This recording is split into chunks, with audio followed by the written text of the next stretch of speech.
The world is grieving the death of Queen Elizabeth II. And the question that we're asking today is whether blacks should also mourn the death of Queen Elizabeth II in light of all the history of England, of the British Empire and the United Kingdom and all of that history with the African continent. So we're going to ask that question and provide some answers today. Stick with us.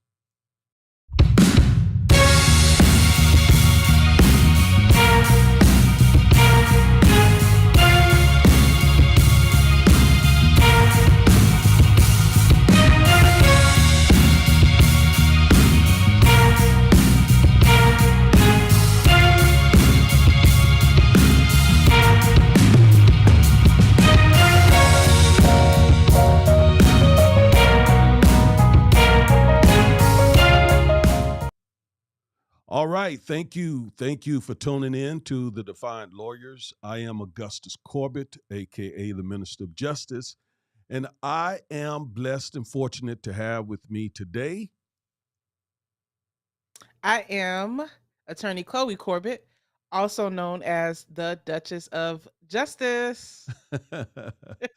And together, our father daughter legal team, we are, again, the Defiant Lawyers, and we provide legal analysis each and every Saturday of trending politics, policies, personalities, pop culture to empower you to also defy this unjust legal system. And if you're not a subscriber, I don't know what you're waiting on. I don't get it because this is the hottest legal show on YouTube. Nobody gets into it the way we get into it. And we are happy about that. We're proud of that. Yeah, So what y'all doing, subscribe. sis? Huh? Bro, go ahead and subscribe. Go ahead. Absolutely. Tell them again, Chloe. What y'all doing, sis and bro? Go ahead and subscribe. Trust me, you're gonna get some good information and you're gonna be entertained. And it's all from a black perspective. And the cherry on top is we are attorneys and we analyze the law and we give you that information. So trust me, you're gonna enjoy it. Yes, yes, yes, yes. And so, with all that said, how are you this fine Saturday afternoon, Chloe? I'm good, Dad. I cannot complain. Life is good. It's a beautiful day outside here in sunny Dallas, Texas. I'm fabulous. How are you doing? I am doing well too. I am just grateful to the Lord that we're here, that we're doing fine.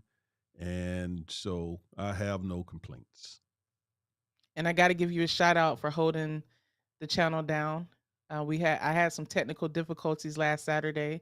You gave a wonderful show. Thank you. Um, Broke that topic down wonderfully. And then the time before when mom was on the show. So I encourage you all to go back, look at our previous videos. I promise you, it's good information in those videos. So go check them out for us, okay? Excellent. Thank you again.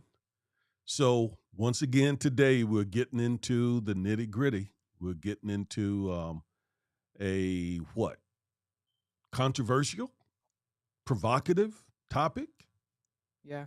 Well, I mean, why are we the defiant lawyers if we don't get into such topics, right? We named ourselves that for a reason. I think it was your idea too. I mean, that's who I am as a person.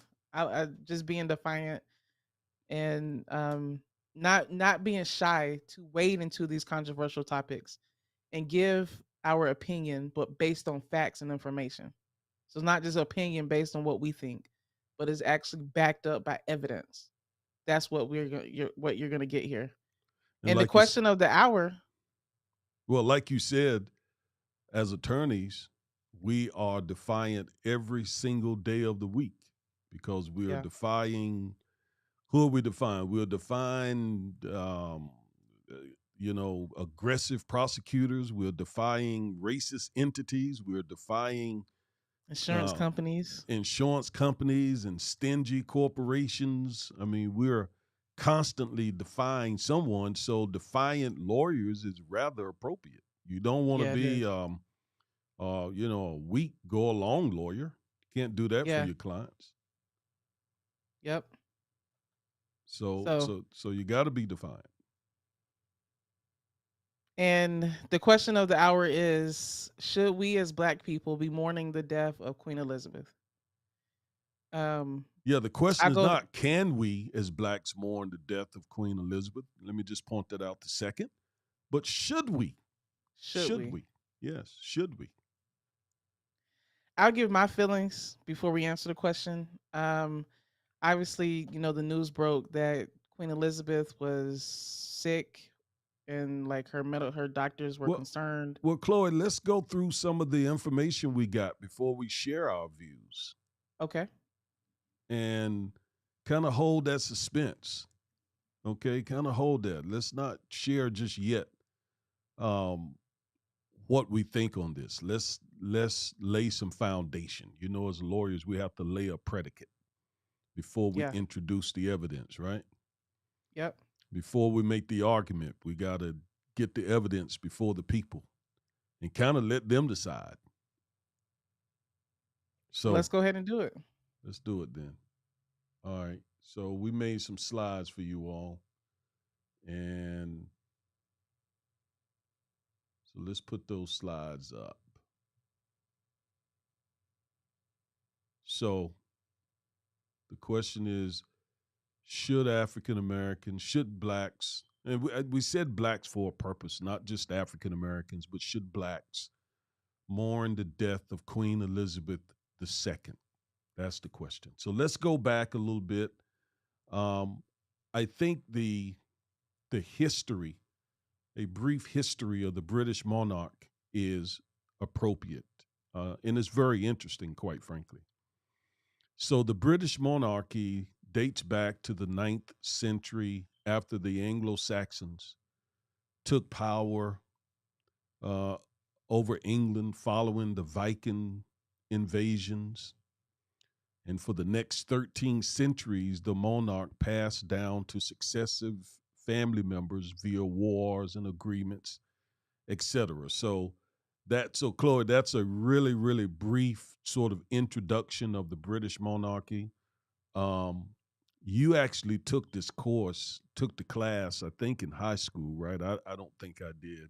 And that's because I never graduated high school.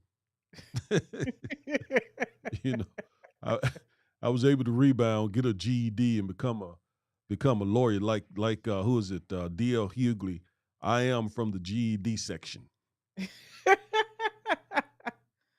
That shows you everything comes full circle. I mean, don't count yourself out. That's And I'm right. talking to everyone listening to us. Um, you can So you want achieve to add whatever. some meat to that bone right there?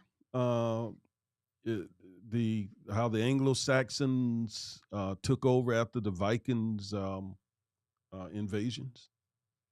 Yeah, so I took advanced placement AP British history my senior year of high school. I just didn't want to take just American history. I like learning about other cultures, so I decided to take British history.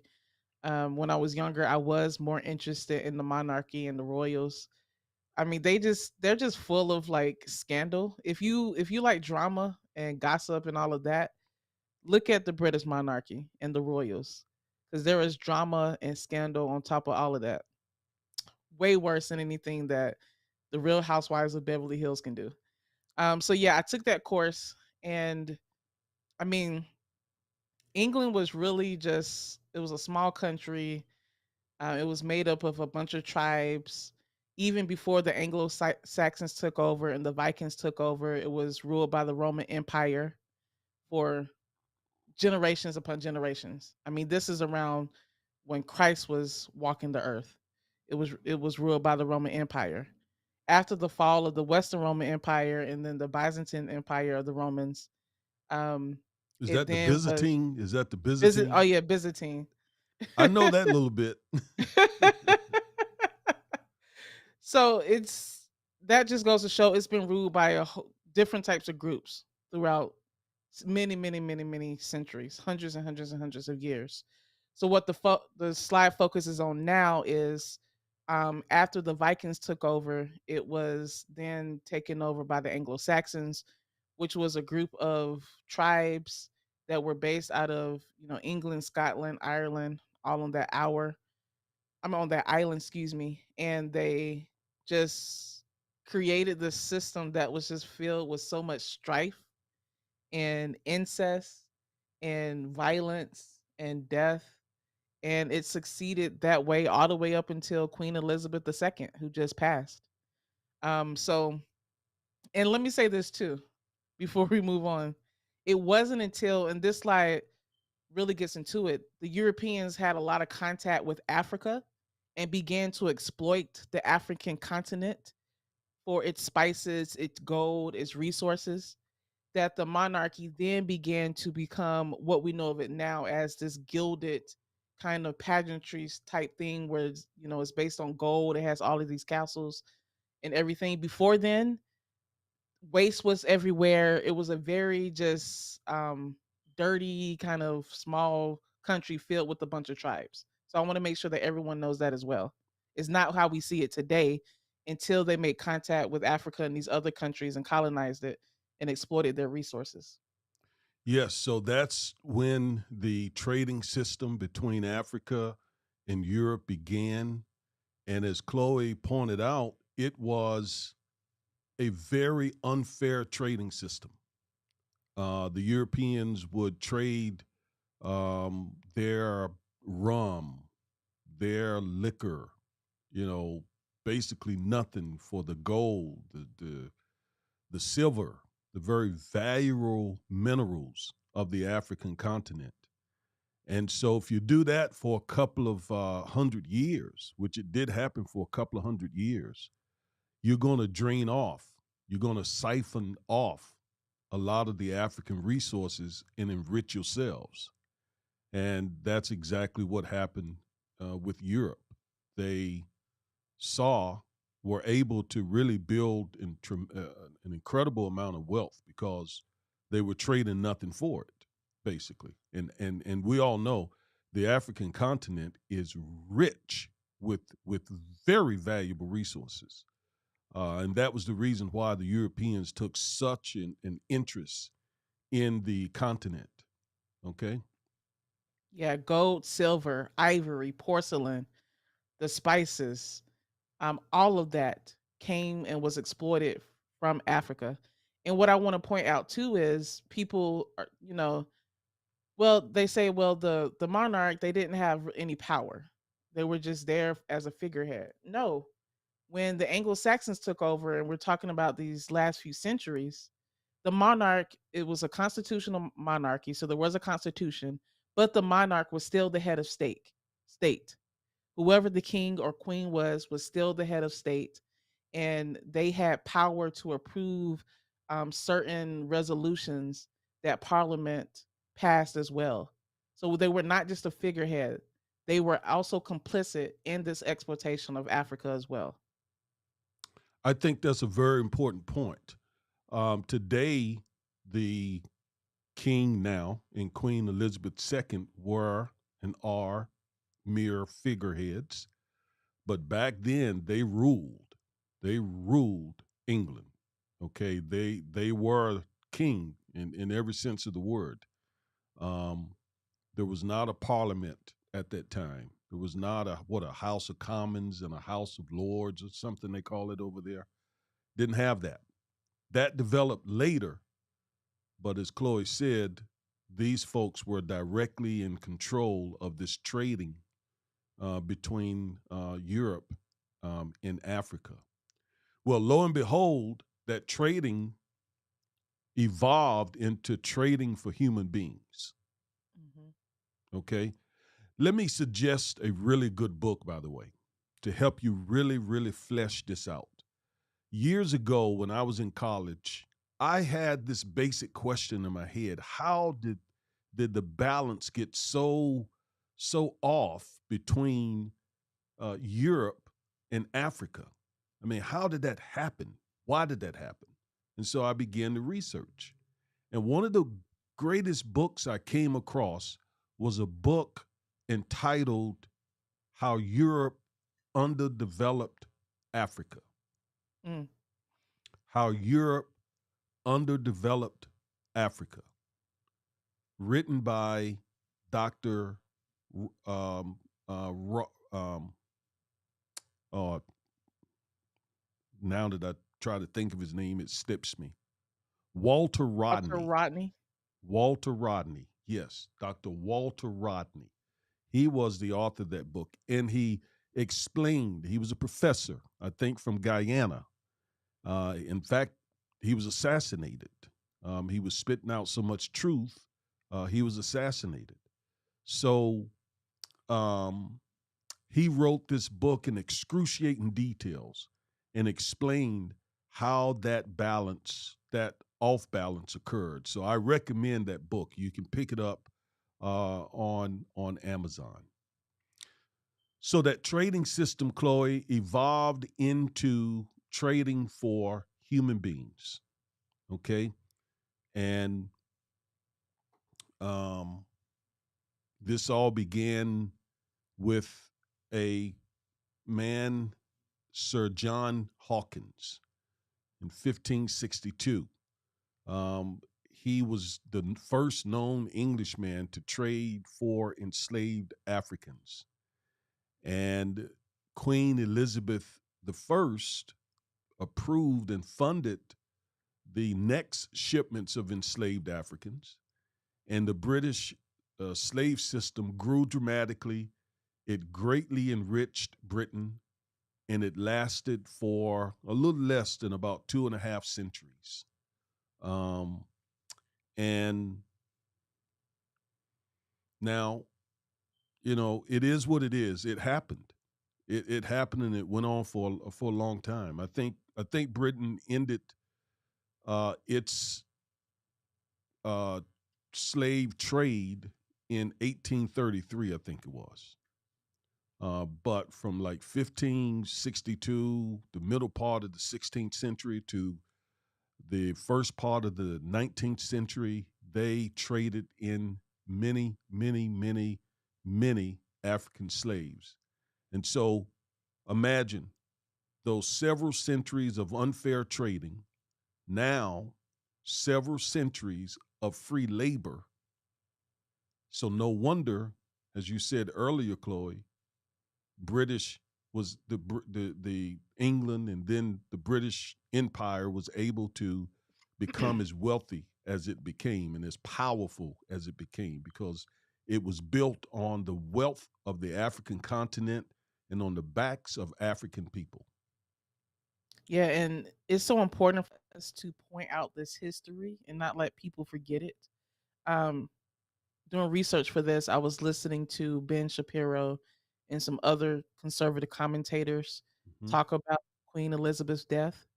And one of the main thread, and Tucker Carlson as well, one of the main things that they continue to say is, well, the British Empire, they brought about civilization. They brought Western God, value, that is so offensive. yeah, Go ahead. to I'm sorry. these colonies and to Africa, to India. So, that is basically in essence what they were saying is we should be appreciative of the British monarch because they brought Western values and civilization And to Africa. Christianity. Eh, And Yes. Christianity. And Christianity, yes. In fact, Ben Shapiro said Judeo-Christian values. And I mean, it's so funny because a lot of conservatives they talk about not wanting a big government against the federal government. Yeah, out here, when it comes to black and brown people, they're defending the monarchy when they claim to love what the framers did and value the framers and going against the British monarchy to establish this independent country that we know as the United States of America. Yet, in order to um, keep up their white supremacy values, in my opinion, they then do flip flop and then defend the British monarchy. So it's just, I mean, it was amazing to hear all of those conservative Yeah. commentators talk about. And it also implies that blacks were uncivilized. Yeah, Blacks were uncivilized. We were savages, according to these people.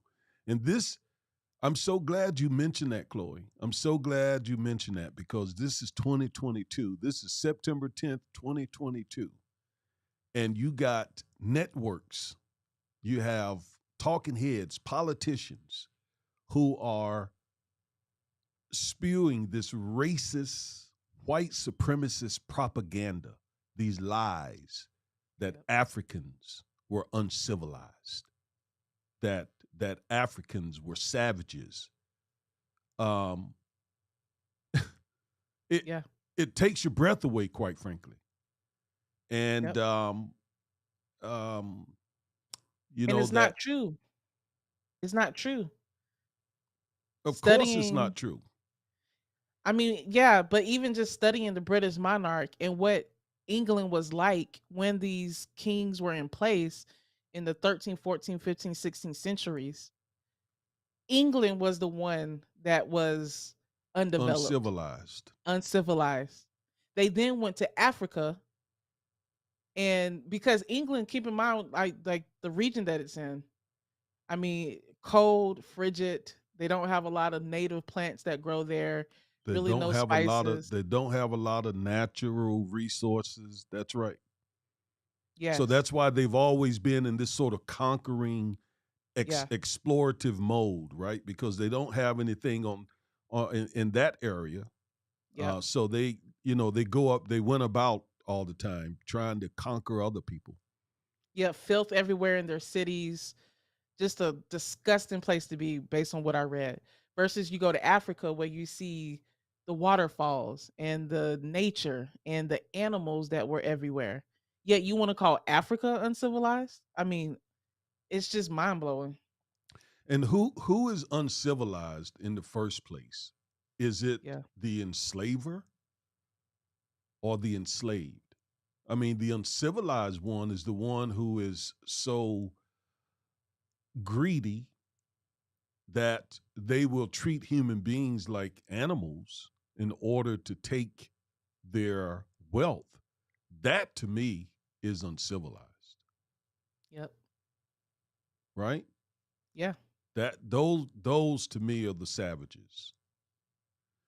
And um we're not saying this out of any hatred or spite toward Queen Elizabeth II or her family or the British people or the British government.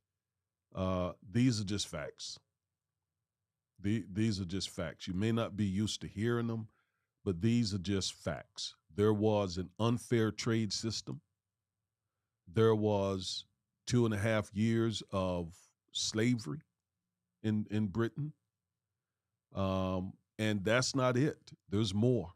We got more to share with you. They they really okay. Let's move to what came next. Go ahead, Chloe. I'm sorry. You got more to say. I just want to read a quick quote since we're talking about these conservative pundits, what Tucker Carlson said. Yeah, please.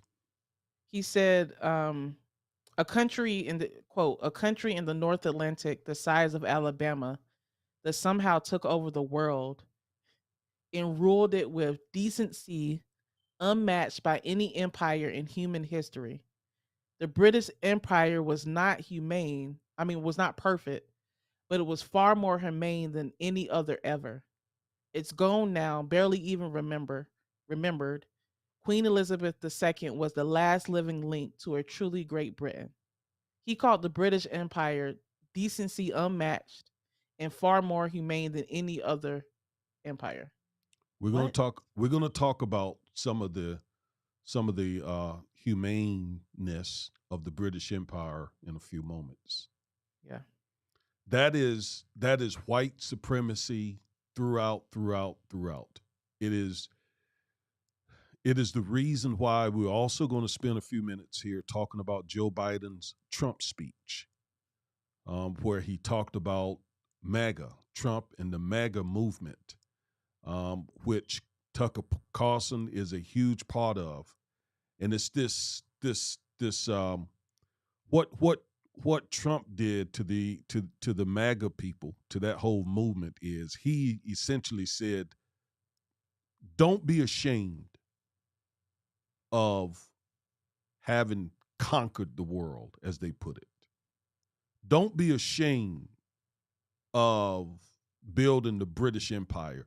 Don't be ashamed of having stolen the land here in America. Don't be ashamed of having enslaved millions of blacks. Be proud of your Anglo Saxon Caucasian history. And it's that sentiment that we're dealing with right now in this country. That Trump said it's okay to be that way. It's okay to feel that. It's okay to vocalize and to verbalize that. And so that's why a Tucker call years ago, somebody like that would have gotten taken off the air. Right? I remember when God, this radio jock, I see his face, he wore a cowboy hat. He called those Glenn African Beck. American, huh? Glenn Beck. No, he was one. This guy said he called a bunch of African American female athletes nappy headed Oh, hoes. yeah. Don Don Imus? Imus, Yes. yeah. Yeah, that was him. And he got kicked off the air. Now, Tucker Carlson can say what he's saying and have the best ratings in cable TV. Hmm. That's how different things are today. And a lot of that came about because of Donald Trump. Okay? Yeah. All right. Some more history. We're talking about, since I'm so glad you brought that up, we're talking about the humaneness of the British Empire. Okay? Mm. All right. Let's see how humane this was right here. In 1884, Britain led a group of European nations that carved up Africa to determine what parts of the African continent European nations would colonize and rob of its vast wealth and resources. This commenced the colonial and imperialist era, which lasted almost 100 years.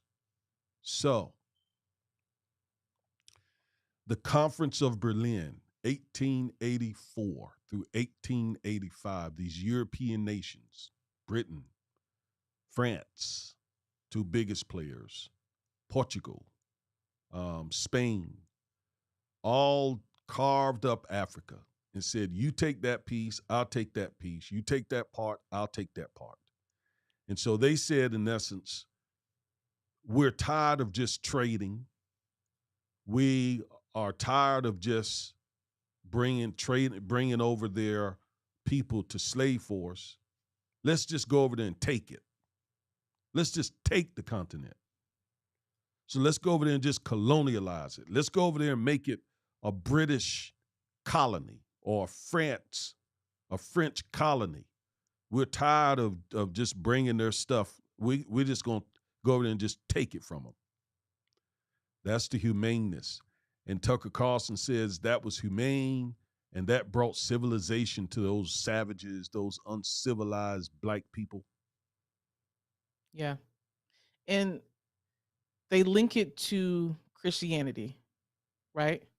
They link it to Which a which lot. which saddens me, Chloe, a lot. As a committed Christian, that saddens me. And it really, frankly, be honest with you, I shouldn't feel this way, but it embarrasses me. It embarrasses me that these folks use my precious faith in the name of my precious Lord to do this to people. Go ahead. Yeah, there was a representative, Steve King. He said that Western civilization itself is rooted in Western Europe, Eastern Europe, and the United States of America, and every place where the footprint of Christianity settled the world. That's all of Western Christianity. First of all, it's been determined that the Garden of Eden was in Africa. We know that Africans were mentioned all throughout the Bible. We know that Egypt was mentioned in the Bible. So the fact that they have falsely claimed that Western civilization is linked to is where Christianity was settled and only linked that to Christianity is false. It's untrue.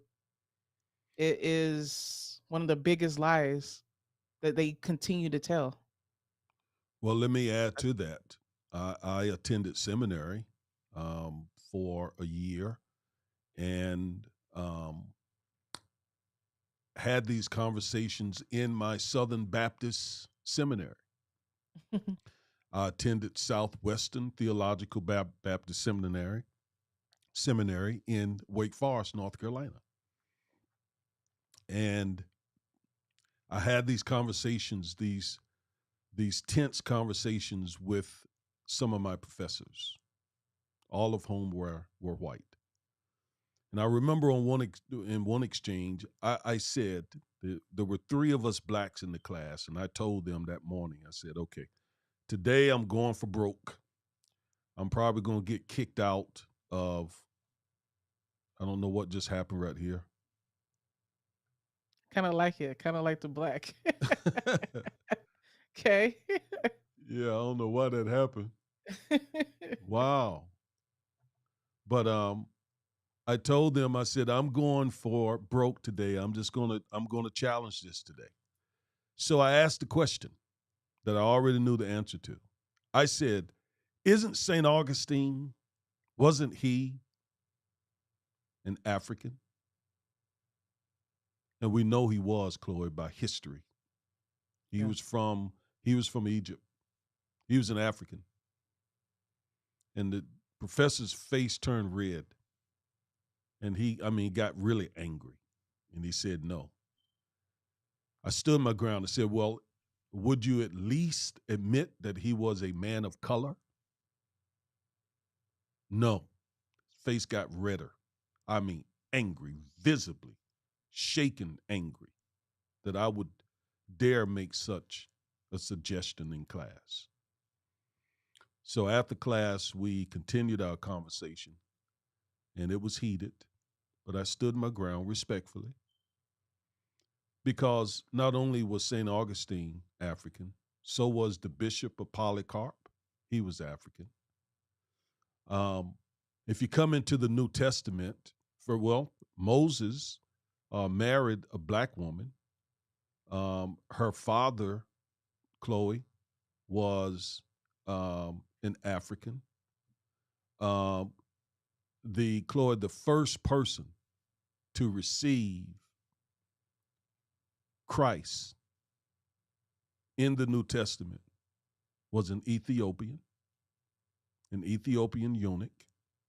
That happened in Acts chapter 8. It wasn't until later, Acts chapter 10, that an Italian man by the name of Cornelius became a Christ follower. So the Bible shows us when Jesus was being threatened by Herod, he and his family went down into Egypt to hide from Herod. Israel is right there, close or in the vicinity of Africa. Um, Rahab was African. Go back into the Old Testament. Nimrod was black. And if we again stay in the Old Testament, Noah had three sons: Shem, Ham, Japheth. Ham had a son named Cush. The word Cush is brown or burnt face. So Cush was a black man. And Chloe, think about it. If Cush, if his name meant brown face, and anthropologist believes he was black, then what color was Cush's father? Mm-hmm. I don't Yeah. think white people can make brown faced children, No. right? And if Cush's father, Ham, was black, then what was the color of Ham's father? Noah. You see my point? Yeah. Yeah. So I know who you're talking about, Representative Steve King from Iowa. He got kicked out of the Congress for that comment. Yeah. But we live in a day now where that's acceptable. Yeah. That's totally acceptable. So those are lies those are lies that he is telling. Like, we took Christianity and we made it good. No, you soiled it with Yeah. all the injustices that you committed in the name of Christ, unfortunately. And people may be wondering, like, okay, why are you all going through this? We're going through this because that's one of the main things that white supremacists use to justify colonization. Well, yeah, it wasn't the best, it wasn't perfect, but we brought Christianity to these nations and we brought civilization.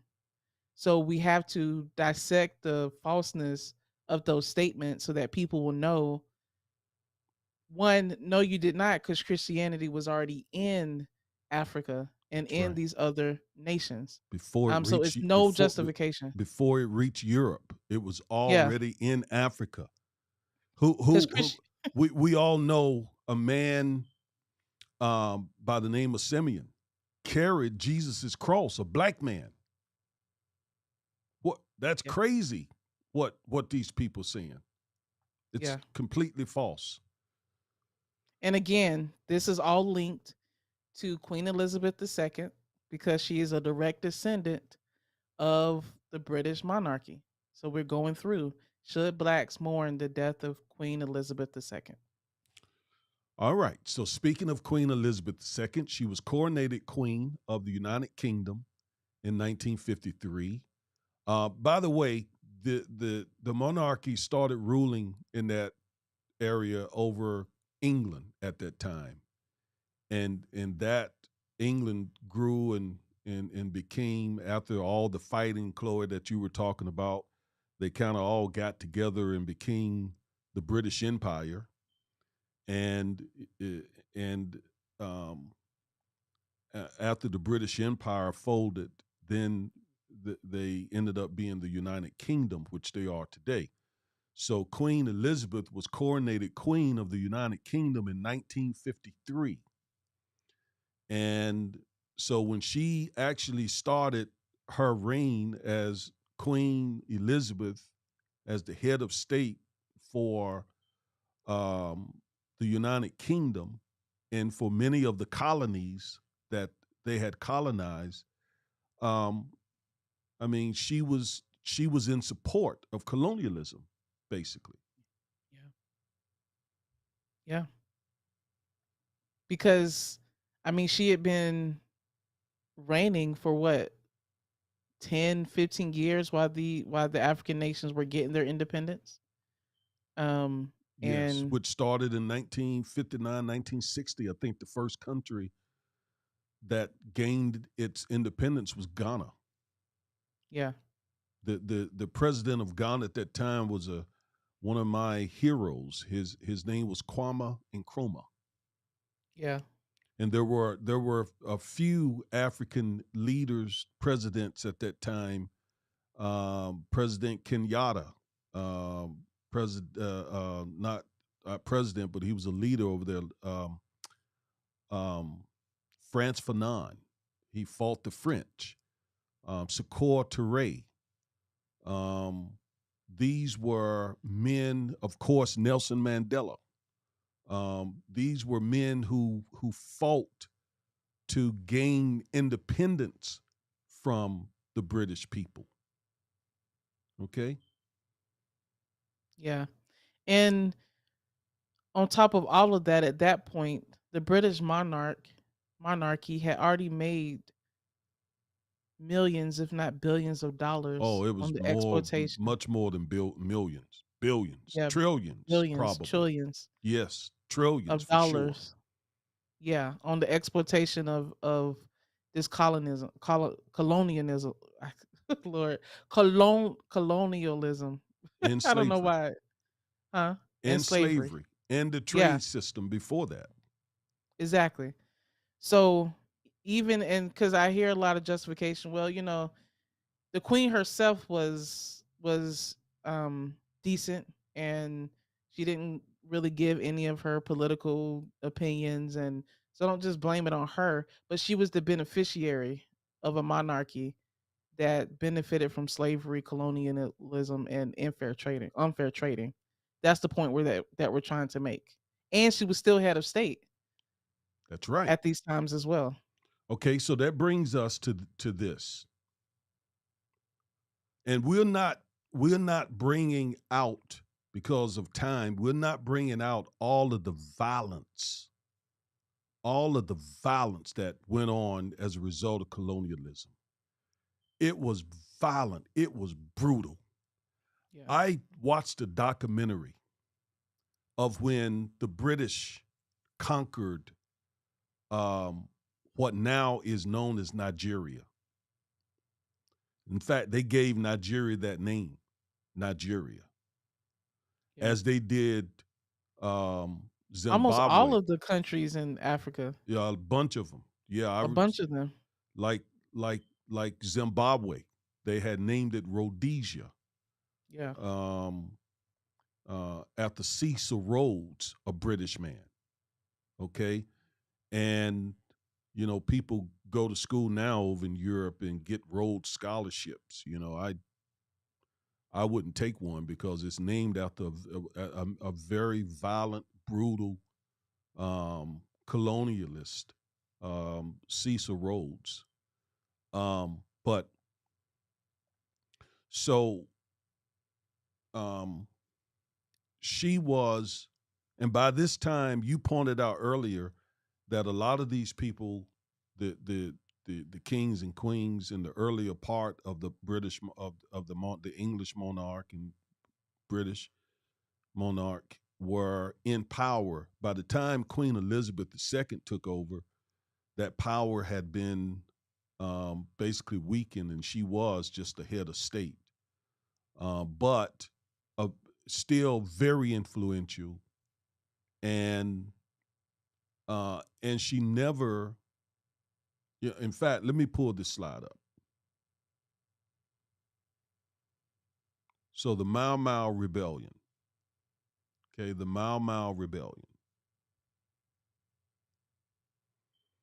This rebellion lasted between 1952 and 1960, and it was a group of Kenyan freedom fighters who resisted colonial rule. Queen Elizabeth was the head of state. The British authorities, in response to the Mau Mau Rebellion, President Kenyatta, they tortured, they branded, they branded Kenyans with the initials of Queen Elizabeth II's father. They murdered many Kenyans involved in this rebellion.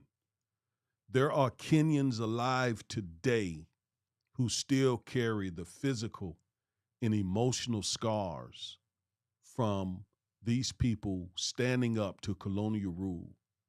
And again, this occurred while she was Queen of England, pardon me, Queen of the United Kingdom. And there's no record of her at all um, expressing disagreement with this. Um, I would imagine that had she called in the prime minister, because as head of state, she still, could say to them. In fact, I believe she's the one who formally selects the prime minister. I think the parliament votes, but the queen um, basically invites them to be the prime minister. So she still could have said, "Hey, no, we're not doing this." But she didn't break ways with the colonial, imperialist, enslaving ways of her forefathers. Never. And she never apologized. Not one time in her whole 70 something years. She never said to any of those African nations, and not only African nations, but countries like Jamaica,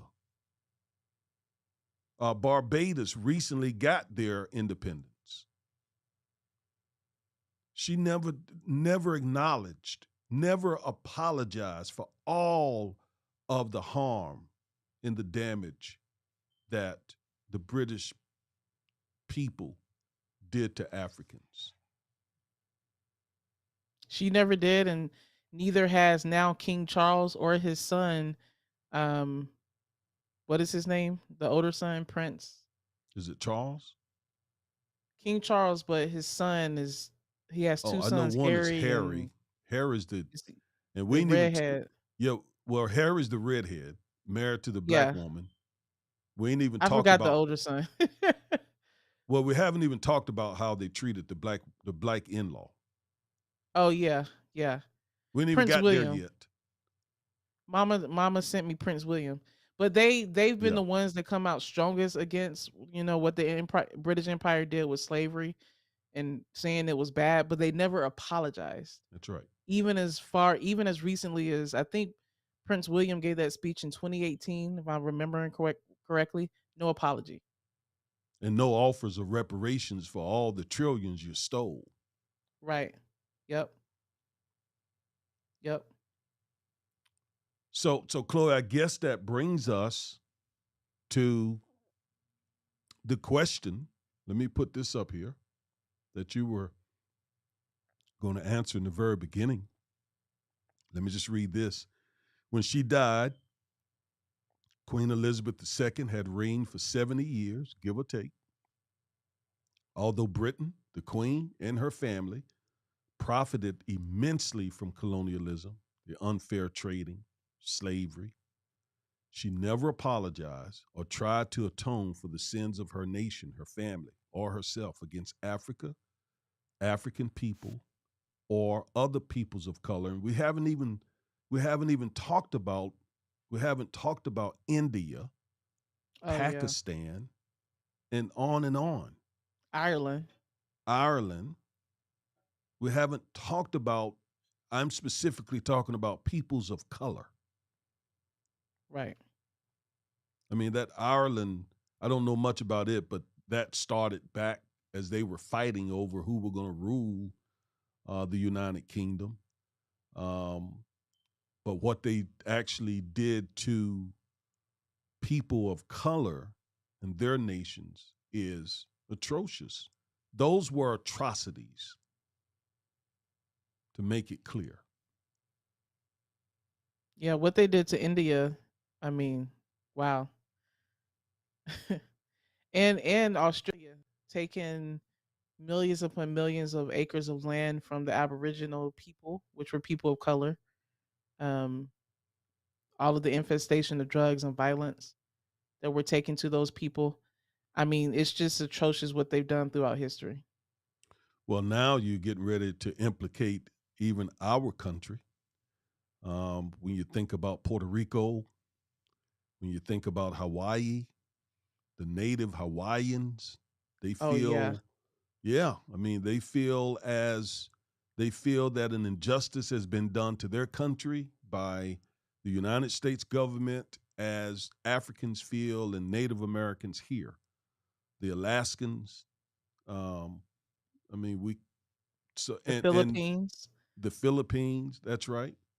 And do remember that who founded our country? The British, right? The same Hmm. people.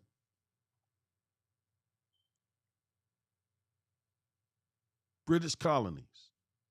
John Martyr, John Yeah, Cotton, some of the first settlers of this country. They were all from Britain, and they brought with them a very deep and profound sense of racism and racial superiority. So, do or should blacks mourn the death of Queen Elizabeth II? You've been trying to answer that question now that we've laid some foundation, just barely scratched the top surface of this. Please share your opinion. I personally don't. Um, I when I first heard the news, I was it did not have an impact on me, to be 100% honest. Now, in terms of Queen Elizabeth being a grandmother and a mother, I have empathy and sympathy for personally for the family in that regard. But in terms of the monarch and what she meant to the world and to England and to the United Kingdom, no impact on me whatsoever. So I don't mourn her death. I have empathy for her family, but I'm not in mourning in regards to her death. On top of that, she lived a very full and privileged life. She died at 96 years old. She never needed for anything materially. I mean, she married and was married for what, 6 decades almost. Um, she had a much better life than a lot of people in this world have had, and she had a long life. So I don't personally mourn her death. What about you, Dad? Well, first of all, I don't celebrate her death like I've seen some people um, do or wish her. You know, someone said who is from Kenya, a professor says she hopes that the queen has an excruciating death. She's from Uh, Nigeria, that professor. okay, Nigeria. Yeah, they did the same thing to Nigeria as I was just pointing out as they did in Kenya. So no, don't go anywhere near that. Um, No, as me either. Christians, we don't do that. But do I mourn her death? Absolutely not. I definitely do not. I feel nothing for her death. I pray that she's resting in peace, resting in heaven. I saw where somebody said rest in power, and that caused some stare because obviously she was in power over all of these people of color for all these years. But nevertheless, I pray that she is not in hell. I pray that she's, with Jesus and she now sees, wow, I was wrong. My family was wrong. What we did was sinful. And like all the rest of us, she's going to have to give an account for her life and her deeds, just like the rest of us, white, black, otherwise. We have to give an account for our deeds. And God is a just God. He's a God of righteousness and justice. And no one is going to get a pass except for those who have been forgiven of their sins by the Lord. Now, this is the Defiant Lawyers. It's not, I don't, I am a pastor, I'm a minister. I don't want to start preaching, but I do want to share one one Bible story that sort of sums up what I think about her death. And that is there was a rich man named Lazarus. I mean, a poor man named Lazarus and another rich man. And the rich man lived a very, very wealthy, wealthy life. He had everything. And Lazarus had nothing. Nothing. Lazarus in fact would be at his at outside of his house trying to just get food, and he was that poor, that impoverished. Whereas the rich man, just Bible talks about him living it up, literally. And then um, they both died.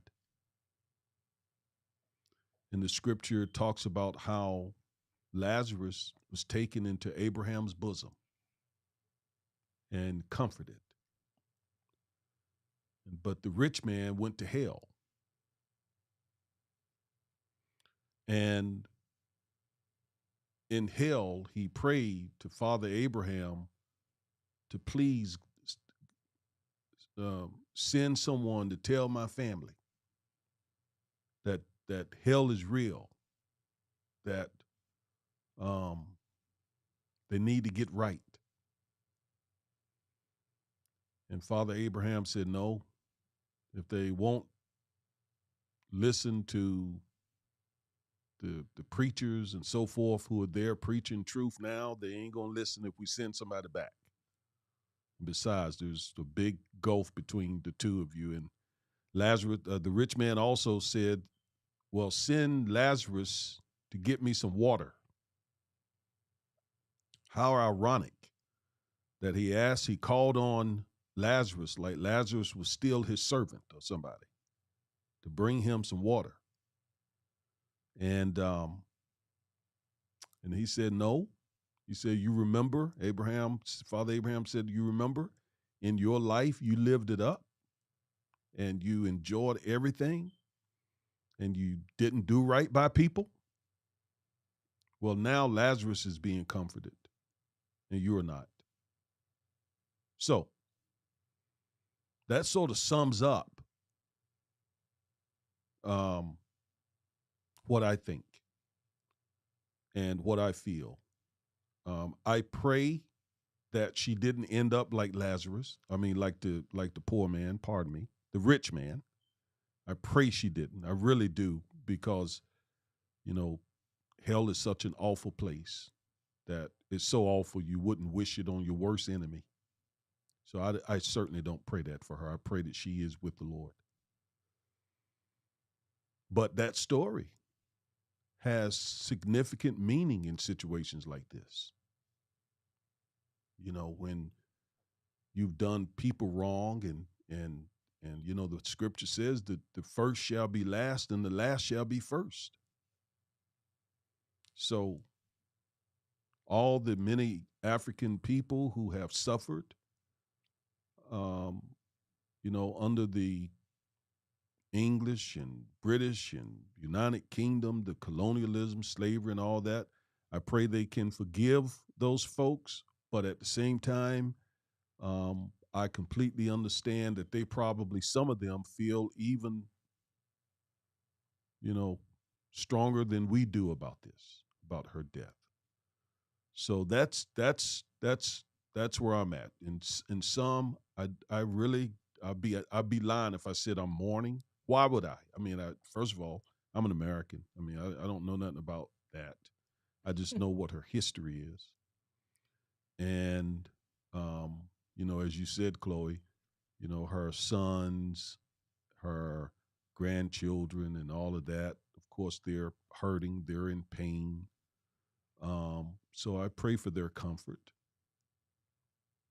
But Yeah. mourning, in light of all that these folks did, no, I don't feel that.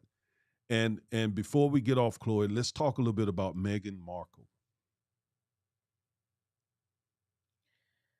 Yeah. I mean, according to what the interview that she's given and the information that's come out, they just treated her horribly.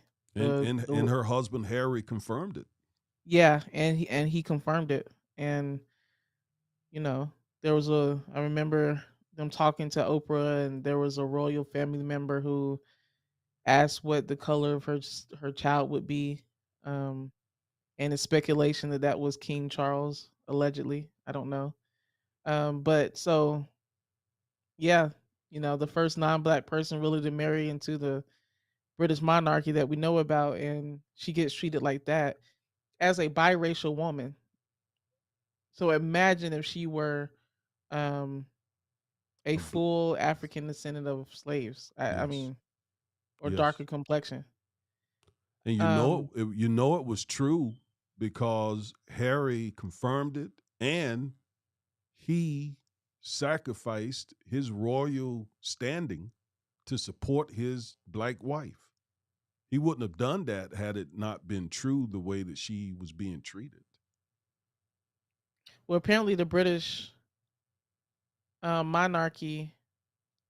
Apparently the British public do not like Meghan. They blame her a lot for Harry renouncing all of his titles. There's just a lot of hatred between Meghan and the British public, and apparently the British family behind the scenes. So it's sad. Well, but we Sad. know why they hate her. Yeah. I mean, it's consistent with what we have seen from the British people. It doesn't mean every Brit is racist, but the country, the society, has a long history of white supremacy and racism and oppression and colonialism and slavery. So quite naturally, a black woman marrying into the royal family, the so-called royal family is going to be treated that way. Yeah. I want to address real quick a tweet that you mentioned earlier from Dr. Uju Anya. She's a Carnegie Mellon professor. Okay. She tweeted out about Queen Elizabeth. Let me find the actual tweet. What is the tweet? I just had it up. Basically, she the last part of the tweet said she hopes Queen Elizabeth had an excruciating death or something to that nature. And then, and I want to address what her was, because she got a lot of backlash, a lot of backlash. Carnegie Mellon came out and said and made a post, said that that was um that would they don't condone that whatsoever.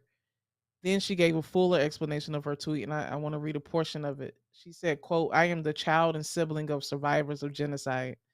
From 1967 to 1970, more than 3 million civilians were massacred when the Igbo people of Nigeria tried to form the independent nation of Biafra. Those slaughtered included members of my family.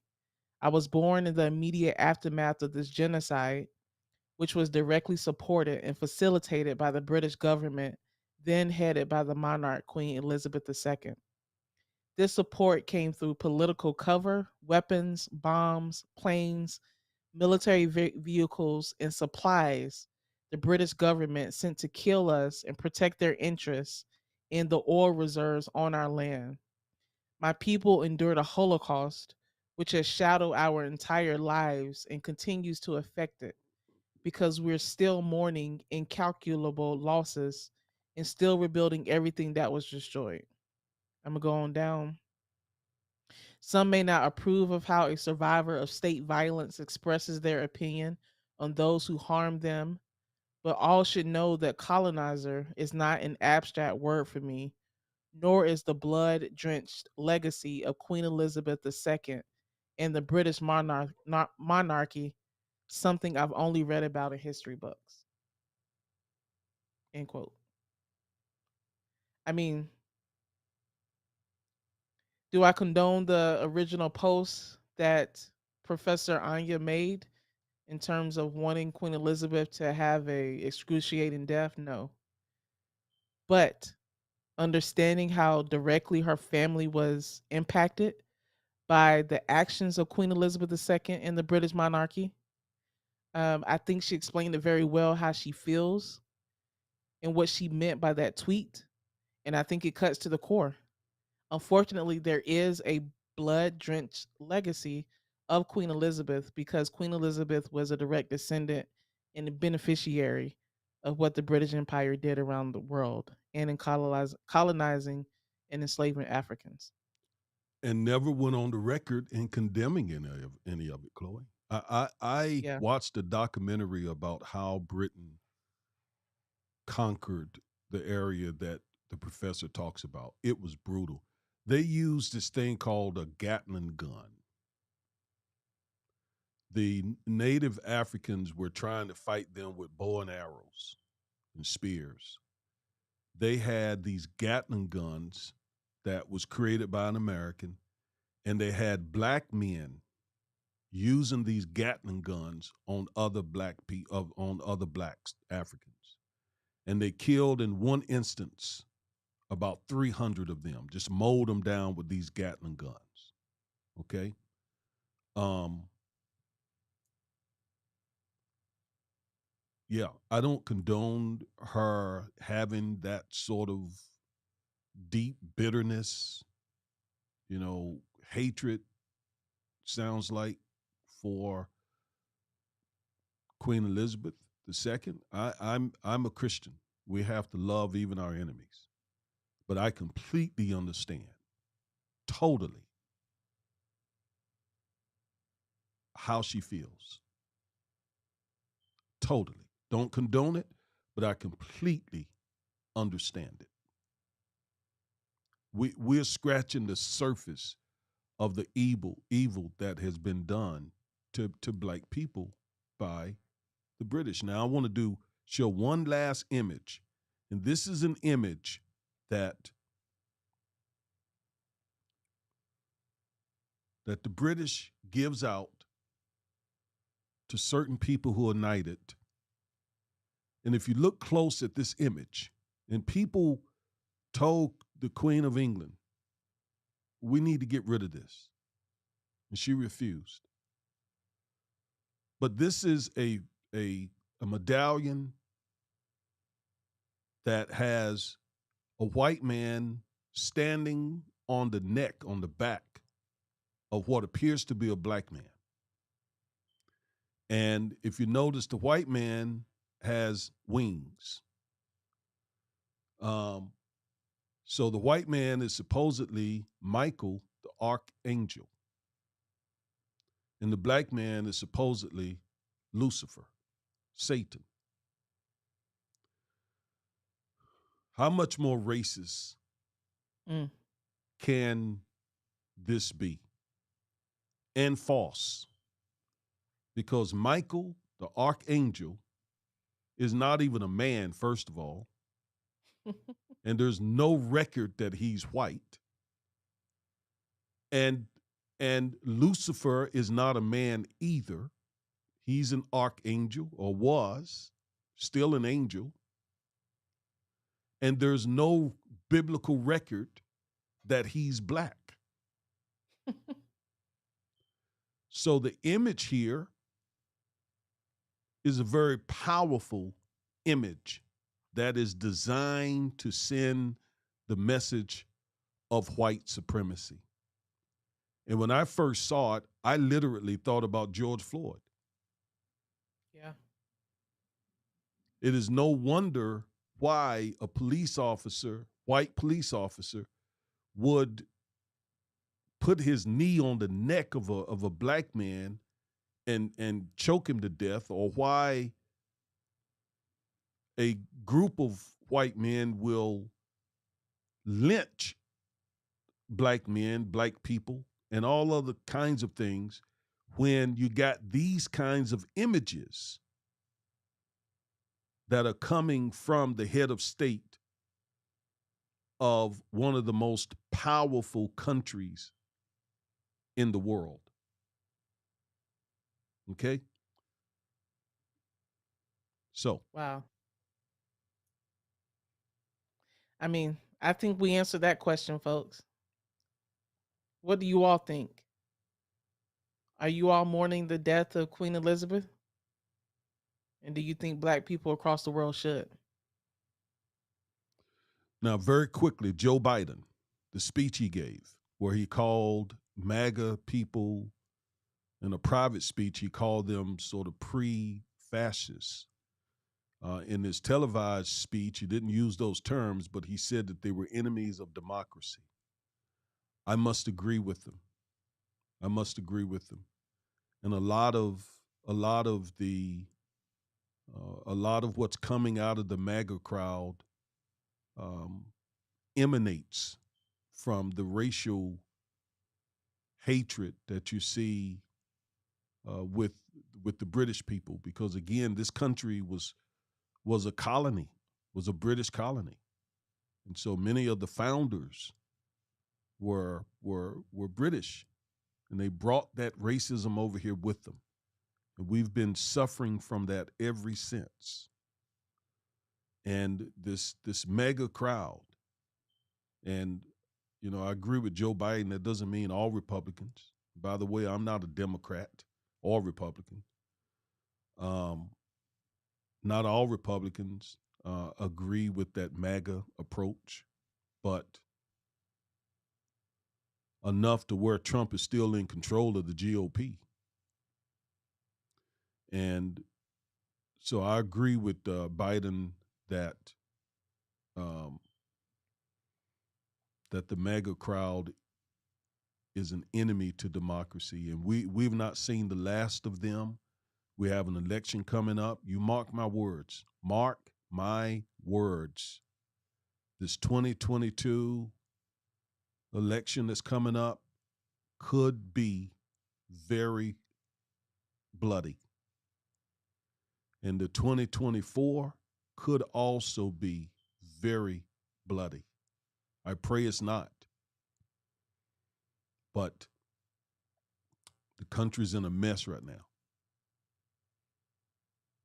I mean, I say finally. I mean, he spent what 2 years kind of just letting a lot of the country believe he was illegitimately elected, that he shouldn't be there. Finally come out with some fight back. So I personally, I was like, okay, good. Now my cynicism comes in. Okay, you're just doing this with a couple months before the midterms. Where has this fire been for the first the first 2 years of your presidency? Um, Yeah, I agree. but the fact that he's coming out now and doing it, and it was so funny watching like all of the Republican reaction. You know, he had the red behind him with the two, I think, Marine officers holding rifles and stuff, and they were saying that that imagery is like Nazis, and I mean, really, you all are gonna sit there and focus on him having some red neon lights behind him and military people who he's the commander in chief of What when what were the implications they were suggesting? I thought I heard something about Russia or something. yeah, kind of like he, dictatorship. It looked kind of like, Nazi type thing, trying to disparage half of the country, all of that stuff that is so funny, comical coming from them when Donald Trump literally led an insurrection, and Exactly. but you're coming out against Exactly. Biden for having some red lights behind That's gaslighting is what that is. him. So, yeah. The I just folks who thought want about to that. That's funny the that folks who want to start an authoritarian government is blaming Biden of being an authoritarian leader. I mean, that's crazy. yeah, yeah. So, Okay, interesting Chloe. times. Okay, so what? I guess we have expressed what we had to say about it. Um, we certainly We want to hear do. y'all's thoughts. Yeah, true. Well, we certainly want to, pray the British family, royal family. We pray for them.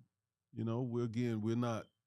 We completely understand they've lost a loved one, and so we're not And by the hateful. way, Black Twitter was going crazy on Twitter Yep. about her death, which I believe shocked a lot of people. But we just sit here and spent an hour and a half talking about what the British monarchy did to black people. And So just listen to scratch the that and try to surface. understand. And just scratching the surface, literally. So that's how we feel about it. Tell us what you all think. Should black people be mourning the death of Queen Elizabeth II? We want to hear from you. And what did you think about Biden's new turn that he has now? He's kind of coming out. He got some fight back in him, all of that. And what is your opinion of this picture on the screen that is a symbol of the British royal family? We want to hear from you all. Thank you for joining us. We will be back here next week, next Saturday, as usual.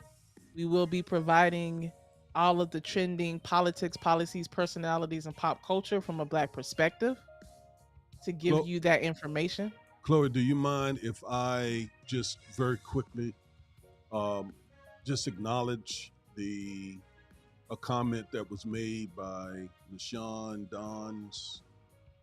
Yeah, Um, he or she says, "Can things get any bloodier than they already are?"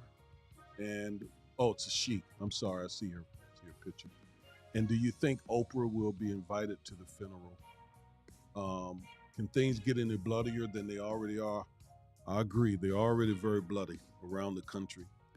But I'm specifically talking about political violence that may come out of the MAGA crowd if they don't get their way in the election. And do I think Oprah will be invited to the funeral? Chloe, what you think? absolutely not. She did that interview where Megan spilled all the beans. I would be shocked. Like, I think there's no way she's invited. But hey, we'll see. There you go. Okay, that's going to do it for us today. We enjoyed the dialogue, Chloe. Thank you as always. You bring that energy, that youth, that vitality, that effervescence, that knowledge, that context that you brought today about the British Empire having taken that class was invaluable. So we appreciate all that. But anyway, it is time to go and enjoy the rest of our Saturday. We are out of here. Thank you all for tuning in. We'll be back next week. Peace, soul, love. Peace.